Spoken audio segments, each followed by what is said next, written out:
Best varicose veins చికిత్సనే పొందండి. నొప్పి లేని చికిత్స కోసం సంప్రదించండి ఎవిస్ హాస్పిటల్. నమస్కారం. సుమన్ టీవీ ప్రేక్షకులందరికీ స్వాగతం. మాఘమాసం మొదలవబోతోంది.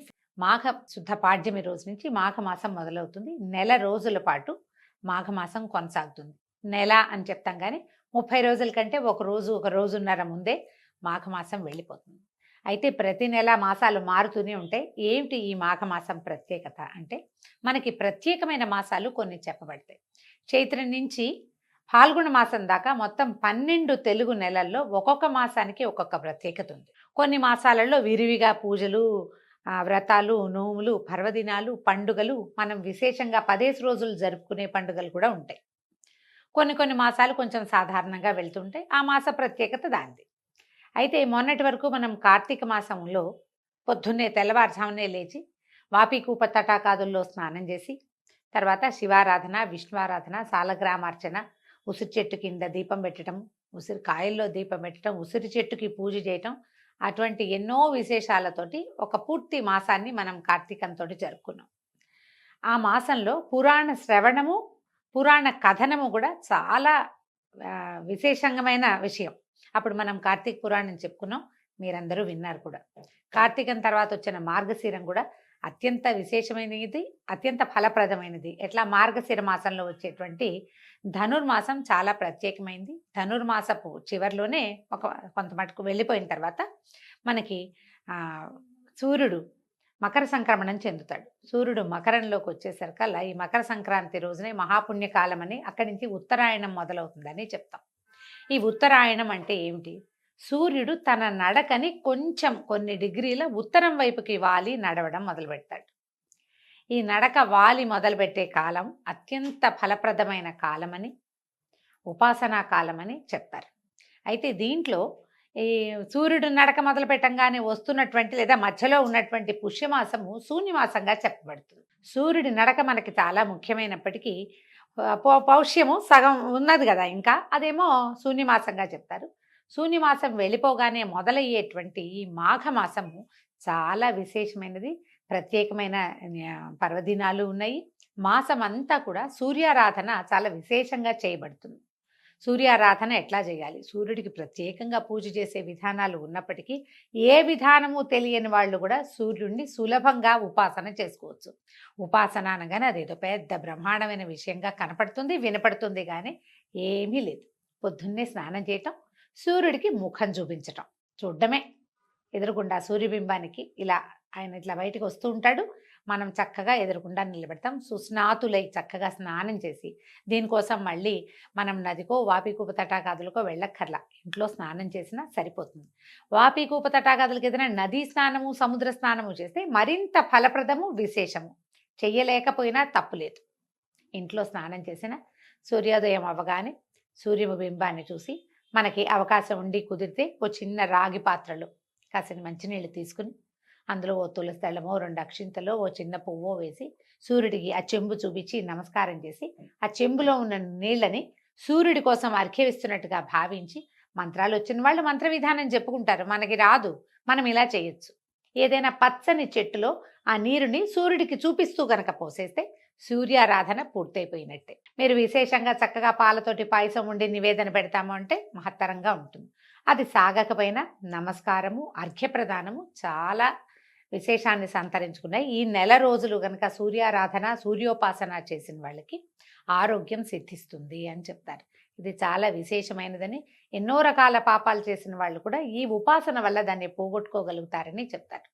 కార్తీక మాసంలో లాగానే ఈ మాఘమాసంలో కూడా మాఘ పురాణం వింటాం, అంటే మాఘమాస మహాత్మ్యాన్ని వినడం కూడా చాలా మంచి విషయం.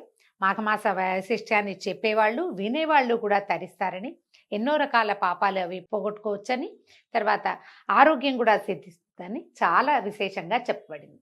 సో ఈ రోజు నుంచి రోజు పొద్దున్నే లేదా ముందు రోజు సాయంత్రమైనా మనం మాఘ పురాణం చెప్పుకుందాము. సాయంకాలము రిలే మన వాళ్ళు ట్రాన్స్మిట్ చేస్తారు, పొద్దున కూడా వస్తుంది. కుదిరితే ముందు రోజే వినండి, లేదా మర్నాడు పొద్దున, మధ్యాహ్నం, సాయంత్రం, రాత్రి లోపల ఎప్పుడు కుదిరితే అప్పుడు మాఘమాస వైశిష్ట్యాన్ని తప్పకుండా వినండి. ఇది ఒక మంచి అవకాశం కదా. సోషల్ మీడియా వచ్చాక మనకి చాలా మంచి మంచి అవకాశాలు లభిస్తున్నాయి. అందులో ఈ పురాణ శ్రవణాలు ఒకటి. పుస్తకం మనమే తెచ్చుకుని చదువుకోగలిగితే చాలా బాగుంటుంది. కానీ మరి అది పని చేయగలమో లేదో. చేయగలిగిన వాళ్ళు చక్కగా పుస్తకం పెట్టుకుని దేవుడి దగ్గర కూర్చున్నప్పుడే పూజ చేసేసుకోవటము, మాఘ పురాణం చదువుకోండి. అవకాశం లేని వాళ్ళు హాయిగా వినండి, చక్కగా చెప్తాను, సంతోషంగా విని పూజ చేసుకోవటము సింపుల్ పూజే. కానీ తప్పకుండా సూర్యారాధనని మీ జీవితంలో భాగం చేసుకోండి. పిల్లలకు కూడా దీన్ని అలవర్చండి. సో ఇవాళ నుంచి మన మాఘ పురాణం మొదలు పెడతాం. ఏం చెప్తున్నారో చూద్దాం. మాఘ పురాణంలోని మొదటి అధ్యాయంలో ఉన్నాం. భరతభూమి పవిత్రమైన పుణ్యభూమి.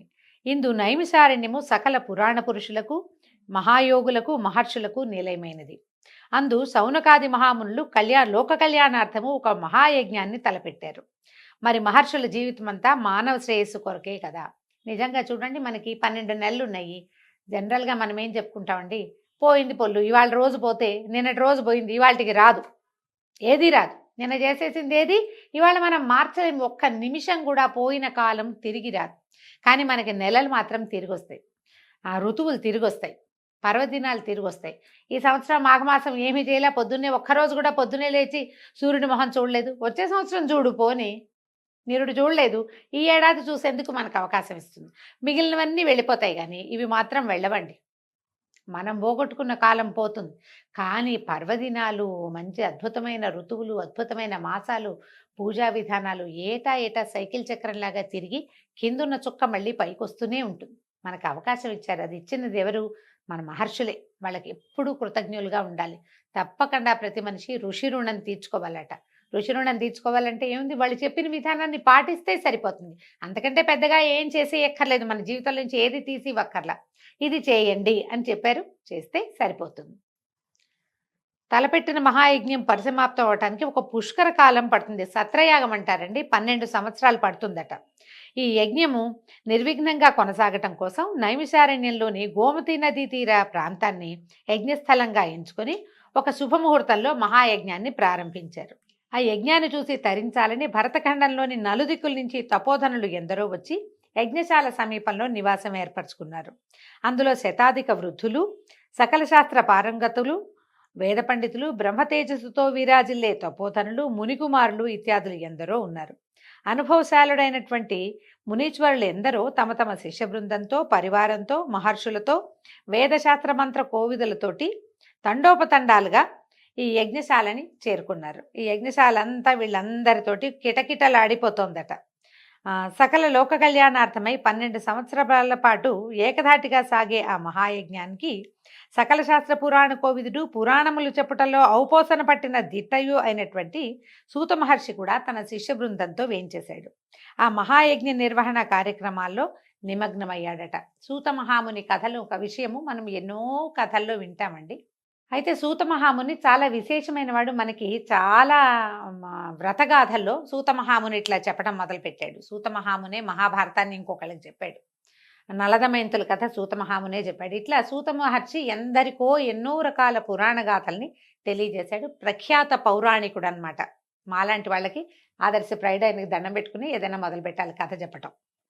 సూత మహర్షి రాకతోటి ఆ ప్రాంతమంతా సంతోష సాగరంలో మునిగిపోయింది. అక్కడున్న సమస్త జనులు సూతుల వారి ఆశీర్వాదంతో, పర్యవేక్షణతో యాగం నిరాటంకంగా కొనసాగుతుందని ఆనందించారు. ఎంతో ఆనందంగా ఉన్నారట. ఈయన చాలా పండితోత్తముడు. వేదశాస్త్ర ఇతిహాసాది సమస్త విద్యల యందు ఆరితేరినవాడు. ఆమూలాగ్రం సకల శాస్త్రాలు తెలిసినవాడు. ఇవన్నీ కూడా కరతలామలకాలట. ఆయనకి చేతిలో ఉన్న ఉసిరికాయలు లాంటివన్నమాట. వారి ముఖం నుంచి నిత్యము బ్రహ్మతేజస్సు ప్రకాశిస్తూ ఉంటుంది. ఆయన నిత్య మందస్మిత వదనారవిందుడు, ఎప్పుడూ చక్కగా నవ్వుతూ ఉంటాడట. బహుముఖ ప్రజ్ఞాశాలి అయినటువంటి సూత మహర్షికి అక్కడ ఉన్న వాళ్ళంతా అనేక నమస్కారాలు చేసి స్వాగత సత్కారాలు చేశారు. ఆయన్ని వేనోళ్ళ పొగిడారు. నీ వల్ల నీ రాక మాకందరికీ ఆనందదాయకంగా ఉంది. నీ వల్ల ఈ సభా వేదిక అన్నీ పావనమైనాయని పదే నమస్కారాలు చేసుకుంటూ ఏమన్నారంటే, ఇంత రోజుల నుంచి మేము ఇక్కడికి వస్తూ నువ్వు వస్తావని ఎదురు చూస్తున్నాము. నీ నుంచి ఎన్నో విధములైనటువంటి పురాణ గాథల్ని తెలుసుకోవాలని ఉవ్విళ్ళూడుతున్నాం. మమ్మల్ని ఆశీర్వదించి మా అభిష్టాన్ని నెరవేర్చండి అని చెప్పారు. ఉదయకాలం అంతా యజ్ఞంలో మునిగి ఉండేవాళ్ళు. సాయంకాలం పూట ఈ పురాణ గాథా శ్రవణం జరుగుతూ ఉండేదట. ఆయన వాళ్ళందరి కోరికని గ్రహించి జనులారా, లోక కళ్యాణార్థం ఇంతటి మహాయజ్ఞాన్ని తలపెట్టడం నాకెంతో ఆనందాన్ని కలగజేస్తోంది. ఇది ఎంతో శ్లాఘనీయమైంది. యజ్ఞ విరామ సమయంలో మీరు నా నుంచి పురాణ గాథలు వినాలని అనుకోవటం కూడా చాలా అభినందించవలసిన విషయము. పుణ్యకార్యములందు పురాణ ప్రవచనములు చేయుట మిక్కిలి పుణ్యదాయకము. మిమ్మల్ని అందరినీ నా శక్తి కొద్దీ పురాణ ప్రవచనం చేసి తృప్తిపరచగలను. ఇదే నా విద్యుక్త ధర్మం. తప్పకుండా మీ కోరిక నెరవేరుస్తానని చెప్పాడు. ముందంతా యాగంలో మునిగారు. చాలా పనులు ఉంటాయి యజ్ఞం అంటే. ఇప్పుడే యజ్ఞాలు చాలా పెద్దవండి. పురాతన కాలంలో ఇన్ని అవకాశాలు లేని చోట అప్పుడు మరింత కష్టంగా ఉండేది. యజ్ఞం చాలా పెద్ద క్రియ. సంతోషించి సౌనకాది మునులందరూ కూడా సూత మహర్షిని అర్ఘ్యపాద్యాదులతోటి పూజించి తగు రీతిన సత్కరించి ఉచితాసనం మీద ఆసీనుల్ని జయించారు. సరే, క్రమంగా మొత్తం యజ్ఞము వ్యవహారము అన్నీ మొదలుపెట్టారనమాట. సరే, పొద్దునంతా ఈ వ్యవహారం అయిన తర్వాత సాయంకాలము కొంచెం విశ్రాంతి తీసుకున్న తర్వాత ఆయనకు ఒక ఆసనం ఏర్పరిచి ఆయన అక్కడ కూర్చోబెట్టి ఈ శౌనక మహాముని చెప్తున్నాడు అనమాట. నీ ద్వారా మేము అనేక ఇతిహాస రహస్యాలు అందులో సారాన్ని గ్రహించాం తండ్రి. వీలైనప్పుడల్లా తమరు మాకు అనేక రకాల కథా కాలక్షేపంతో పాటు నీతి శాస్త్రాన్ని కూడా బోధిస్తూనే ఉన్నారు. అయినా కూడా ఇది ఒక అంతులేని సముద్రం వంటిది. మీరు సమస్త లోకాలయందు సంచరిస్తూనే ఉంటారు కాబట్టి సిద్ధపురుషులైన మీ నుంచి ఎప్పటికప్పుడు కొంగొత్త విషయాల్ని నేర్వవలనే కోరికతోటే ఉంటాము. మాకు తెలియని విషయాలు ఏమైనా ఉంటే విరామ సమయాల్లో వినిపించండి. ఇది విరామం కాబట్టి ఇది చెప్పమన్నారట. అయితే ఈయన ఏమన్నాడు, సౌనకాది మునులారా, మీ మనసులోని కోరిక నేను గ్రహించాను. మీరు వినదగిన నాకు తెలిసిన పురాణ గాథలన్నిటి శాయశక్తులా మీకు వినిపిస్తాను. ఈ పుణ్యకథలు చెప్పటం వల్ల, ఇప్పుడు యజ్ఞ సమయంలో చెప్పడం వల్ల మీకు మంచిది, నాకు కూడా మంచిది. శ్రద్ధగా వినండి అని ఒక కథ చెప్పడం మొదలుపెట్టారు. ఏం చెప్తున్నారు వీళ్ళంతా? ధన్యోస్మి ధన్యోస్మి అని ప్రతి వాళ్ళు నమస్కారాలు చేశారు. కథలు వినటం ఎవరికైనా ఇష్టమేనండి. కథని ఏదో ఒక గాథ, ఏదో ఒకటి కల్పిత గాథ కాకుండా నిజంగా జరిగినది, ప్రత్యక్ష నిదర్శనం కలిగిన విషయాన్ని సాకల్యంగా ఆమూలాగ్రం శ్రీ నుంచి శుభం వరకు మొత్తం కథ అంతా ఎవరైనా వివరంగా, మళ్ళీ అందులో జరిగిన సంఘటనల్ని ఎంతో కొంత విస్తరంగా చెప్తుంటే ఇంటర్ప్రేట్ చేస్తూ అసలు ఉద్దేశం ఏమిటి, కథాగమనంలో వచ్చినటువంటి విశేషాలని మరింత విశదీకరించి నీతి వాక్యాలతోటి కనుక తెలియజేస్తే జీవితానికి ఎంతో ఉపయోగపడుతుంది. పురాణ శ్రవణం ఎప్పుడు మంచిదేనండి. ఈ సౌనకాది మునులు వాళ్ళంతటి వాళ్ళు ఎంతో తపస్సు చేసుకోగలిగిన వాళ్ళు, స్వయంగా తపస్సులు, ప్రతి వాళ్ళు పండితులు అయినా కూడా మనకంటే పెద్దవాడు చెప్పేది వినాలన్న వినయం ఉండటం ఇక్కడ చాలా విశేషమైన సంగతి. అయితే ఇప్పుడు ఏం చెప్తున్నారంటే, ఓ మునులారా, మీ కోరిక చాలా నచ్చింది నాకు.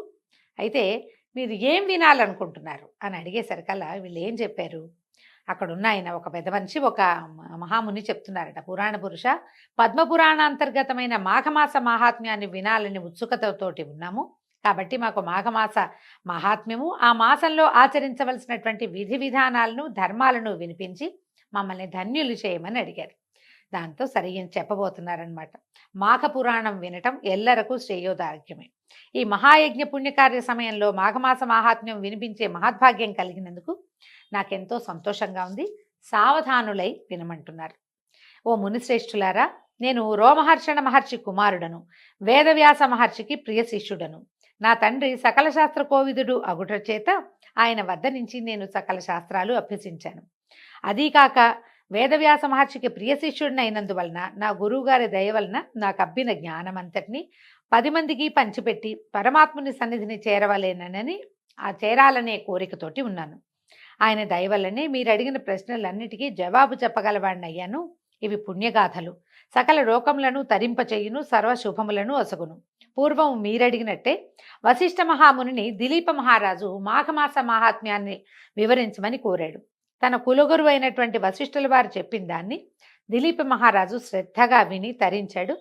దాన్నే మీకు ఇప్పుడు చెప్పబోతున్నాను, సావధానులుగా వినమన్నారు. దీంతో మొదటి అధ్యాయం పూర్తయిందండి. రేపు ఉదయం మళ్ళీ 2వ అధ్యాయంతో కలుసుకుందాం. నమస్కారం.